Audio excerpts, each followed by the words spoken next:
Des milliers de personnes achètent des biens immobiliers en pensant qu'elles investissent, mais en réalité, elles creusent leur propre tombe financière, car il ne s'agit pas d'avoir une maison de plus. Il s'agit d'avoir un actif qui te verse de l'argent chaque mois, même pendant que tu dors. Et cela, seul le cash flow peut l'offrir. Aujourd'hui, je vais te montrer comment générer un véritable cash flow avec l'immobilier sans avoir des millions ni commettre d'erreurs de débutant. Nous allons passer en revue les 5 étapes essentielles que tout investisseur doit appliquer s'il veut vivre de ses loyers.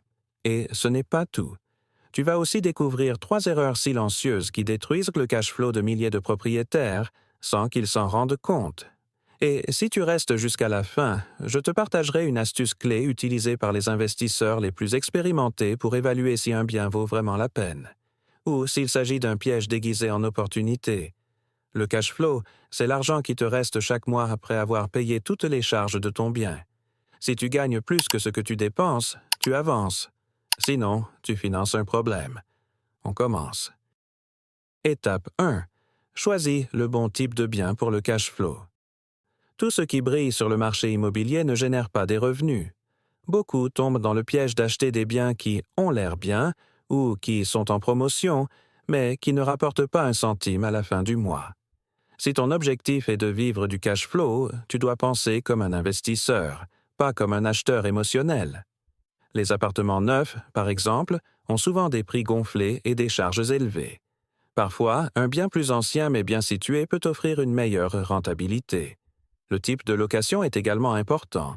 Louer à l'année n'est pas la même chose que louer à court terme ou par chambre. Le point clé? Avant d'acheter, pose-toi cette question: combien me restera-t-il une fois toutes les dépenses payées? Si la réponse ne t'enthousiasme pas, tu es probablement face à un passif, pas un actif. Un bon investisseur choisit un bien pour sa rentabilité, pas pour son apparence. Tandis que tout le monde cherche la maison parfaite, toi, tu dois chercher le bien stratégique. Car la beauté ne paie pas les factures, le cash flow, oui. Étape 2. Apprends à identifier les zones à demande constante. Peu importe la qualité d'un bien s'il est situé là où personne ne veut vivre. Le cash flow naît, se maintient et grandit là où il y a une demande locative continue. Et ce n'est pas un hasard. Il existe des zones qui vivent du mouvement. Universités, hôpitaux, centres d'affaires, stations de métro, zones touristiques. Là où les gens vont et viennent constamment, l'argent circule aussi. Mais attention, ne confonds pas les zones à la mode avec les zones stables. Ce qui est tendance aujourd'hui peut être désert demain. Ce que tu dois chercher, c'est un flux humain constant, étudiants qui déménagent chaque semestre, travailleurs temporaires, jeunes couples qui commencent leur vie. C'est le sang qui fait battre le cœur du cash flow. Comment repérer ces zones? Observe les annonces de location. Si elles disparaissent rapidement, la zone est dynamique.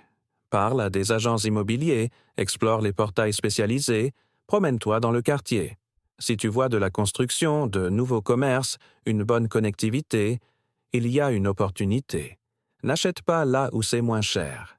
Achète là où l'argent circule, parce qu'un bien vide ne génère aucun cash flow, mais une zone à forte demande peut assurer des revenus pendant des années. Le secret n'est pas dans les murs, il est dans les gens qui y vivent. Étape 3. Calcule tes dépenses réelles. Beaucoup tombent dans l'illusion du loyer brut. Ils voient que le bien peut être loué à 600 € et pensent: parfait, ça couvre le crédit et il me reste du bénéfice. Erreur fatale. Ce qui compte, ce n'est pas ce qui entre, c'est ce qui reste vraiment. Si tu ne calcules pas tes charges avec honnêteté, le cash flow te file entre les doigts. D'abord, il y a les charges fixes invisibles: impôts fonciers, assurances, frais de gestion, charges de copropriété, entretien de l'immeuble.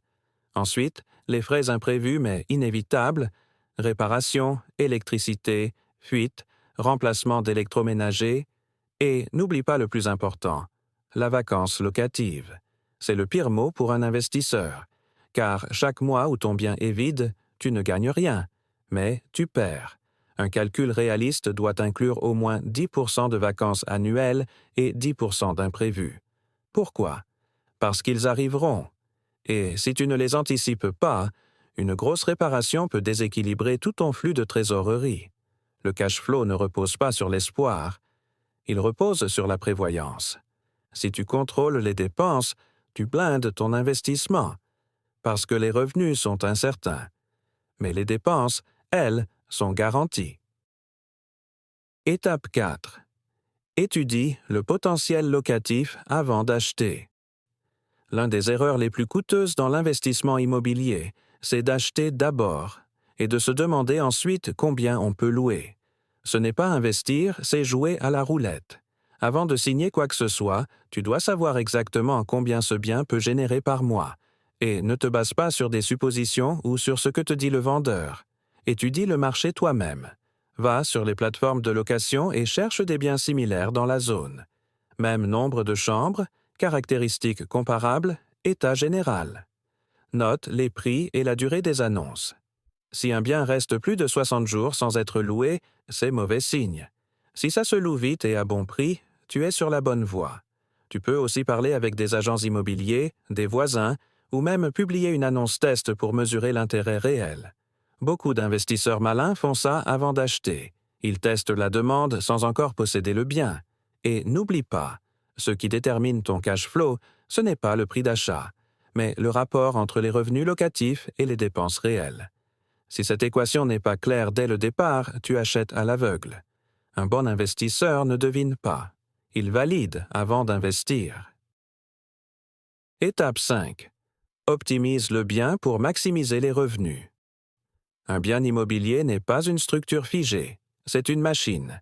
Et comme toute machine, elle peut être optimisée pour produire plus ou moins. Ce qui distingue un investisseur moyen d'un investisseur brillant, c'est sa capacité à exploiter le potentiel caché de chaque espace. Un appartement avec 2 chambres, tu peux en faire 3 si tu redistribues intelligemment. Un grand salon peu utilisé, il peut devenir un bureau dans un modèle de co-living. Une zone touristique, elle peut générer plus de revenus avec de la location courte durée sur des plateformes comme Airbnb. Ce qui te rapportait 500 € par mois peut en rapporter 800 avec les mêmes murs. L'optimisation passe aussi par l'expérience locative, finition de qualité, mobilier fonctionnel, Internet rapide, photos professionnelles. Tout cela augmente la valeur perçue et attire un meilleur profil de locataire, prêt à payer plus pour le confort, la sécurité et l'esthétique. Mais attention, chaque stratégie a son public, ses risques et son cadre légal. Ne copie pas des modèles. Adapte-les au quartier, à la demande locale et à ton style de gestion. Le cash flow ne vient pas toujours d'acheter plus. Parfois, il vient de tirer plus de ce que tu as déjà. Mais attention, suivre les étapes ne suffit pas si tu fais des erreurs qui sabotent le processus de l'intérieur. Voici 3 erreurs courantes que tu dois absolument éviter si tu veux que ton bien génère des revenus. Et pas des maux de tête. Erreur 1. Tomber amoureux du bien au lieu des chiffres. C'est l'erreur la plus émotionnelle et la plus chère. Acheter un bien parce que la cuisine est jolie ou que la terrasse est charmante, c'est penser comme un acheteur, pas comme un investisseur. Le cash flow ne repose pas sur l'émotion, mais sur les marges. Le bien parfait n'est pas le plus beau, c'est celui qui te laisse de l'argent après avoir tout payé. Si les chiffres ne collent pas, peu importe si la vue est incroyable. Celui qui investit avec le cœur perd toujours avec la calculatrice. Avant de conclure une affaire, pose-toi cette question. Est-ce que c'est mon émotion qui achète ou ma logique? Erreur 2. Sous-estimer les coûts cachés. Beaucoup pensent qu'il suffit de payer le crédit pour que tout soit couvert. Grave erreur. Les coûts réels incluent les impôts, les périodes de vacances, les réparations, la gestion, les assurances, etc. Si tu ne les prends pas en compte dès le départ, ton cash flow va sembler bon, jusqu'à la première fuite de gaz ou l'effondrement du toit. Toujours prévoir un matelas pour les imprévus. Le vrai cash flow naît quand tu as envisagé le pire et qu'il te reste quand même de l'argent. Si tu sous-estimes les dépenses, tu te sabotes les yeux fermés. Erreur 3. Ne pas connaître le profil du locataire. Beaucoup achètent sans réfléchir à qui va habiter le bien. Et ensuite, ils se demandent pourquoi l'appartement reste vide pendant des mois. Si tu achètes dans une zone étudiante, ne l'aménage pas comme un logement familial.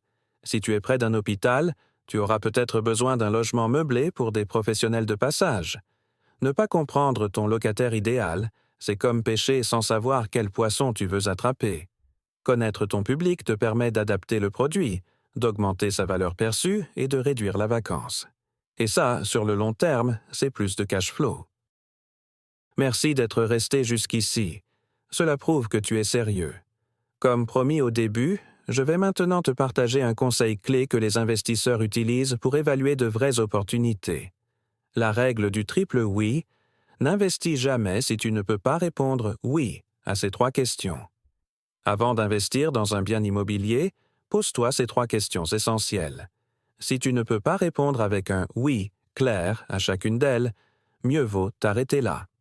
Première question. Ce bien se loue-t-il facilement? Peu importe qu'il soit joli s'il reste vide. Ce n'est pas la brique qui génère l'argent, c'est le locataire. Une forte demande signifie peu de vacances, donc des revenus réguliers. Deuxième question. Ce bien est-il autonome? C'est-à-dire, est-ce qu'il peut couvrir toutes ses dépenses, crédit, entretien, imprévus, uniquement avec les loyers? Si tu dois mettre de l'argent de ta poche chaque mois, ce n'est pas un actif. C'est un gouffre financier. Troisième question. Ce bien a-t-il un potentiel d'amélioration? Par exemple, augmenter sa valeur avec des rénovations, changer le modèle de location ou profiter de la croissance de la zone. Tu dois toujours avoir une vision à long terme, pas juste regarder le présent. Si tu ne peux pas dire oui, oui et oui, alors n'achète pas. Cette règle te garde lucide, stratégique et rentable, comme un véritable investisseur. Maintenant, tu sais ce que la majorité ignore. Le cash flow, ce n'est pas une question de chance, c'est une question de stratégie. Et quand tu comprends comment ça fonctionne, tu arrêtes de travailler pour l'argent, et tu fais en sorte que l'argent travaille pour toi. Si cette vidéo t'a ouvert les yeux, abonne-toi à la chaîne pour continuer à apprendre comment investir dans l'immobilier avec sang-froid et vision à long terme. Et laisse-moi un commentaire qui dit « Je vais chercher mon premier cash flow ». Comme ça, je saurai que tu es allé jusqu'au bout et que tu es prêt pour la suite. Ici à l'écran, je te laisse une autre vidéo qui va t'emmener encore plus loin. Clique maintenant et continue à construire la liberté que tu mérites.